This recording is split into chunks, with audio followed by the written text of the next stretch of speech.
and 240 electrics. This is going to be a quick run through on this vehicle. We do a couple of different designs and setups depending on your vehicle.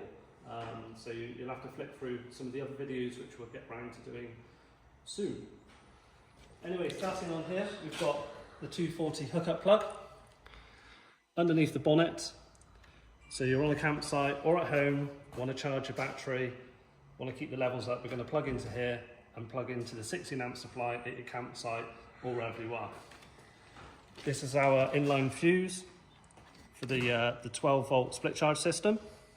Shouldn't have to do anything with that, but any issues, give us a shout first. Moving around to the front of the van.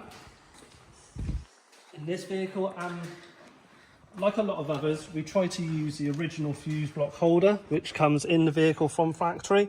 So your 12 volt sockets, USBs, and other fuses are all here. This vehicle's got its MPPT controller for the solar just here, and its split charge unit to the left, with the battery situated just behind that.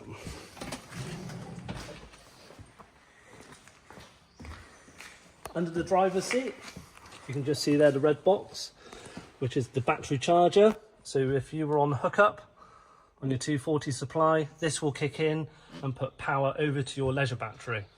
Just out of sight of the video, on the left hand side is a garage unit, very much like the one which you'd have at home, with a 16 amp RCD in there. So if anything trips out whilst you are away camping, look at this box first. It's very much like your home. If there's an issue, it will trip there.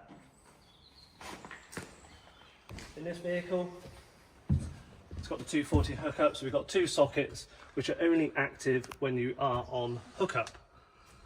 Light switch, a double USB, and a 12 volt socket. Over on the B pillar on the passenger side is your light switch and another USB port. And below the passenger seat, as this one's got a swivel seat, we tried to make good use of the left-hand side underneath the passenger. For more sockets, if you were to have an awning on the side, you can plug in here for easy access. 12 volt fridge. Just inside, we've got a digital panel with an on-off. We're going to press and hold the power button and it will then come to life.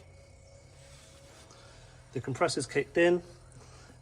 It's middle ground on its coolness at the moment. Pressing the button on the right, the temperature will then change its setting for its coldnesses, if that's even a word. We recommend, whilst driving to your destination, run your fridge as cold as it can be. Once you've got there, turn your fridge down just to sort of consume as much battery power as possible. If you've got solar, it's going to help top it up. And just be sort of, careful on how many times you open your fridge, because just like at home, every time you open it, you're letting out cold, your compressor's got to kick in, which is using more power. And at the moment, this is just running off of the 12 volt battery. If you are on hookup, your battery charge is going to kick in and top up the leisure battery, so you can be a bit more wild with the coldness of your fridge.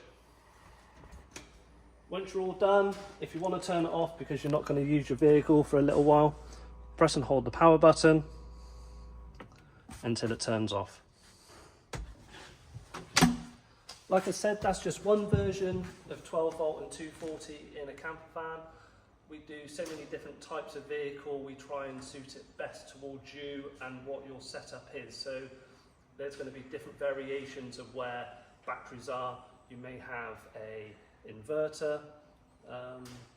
Just look out for new videos.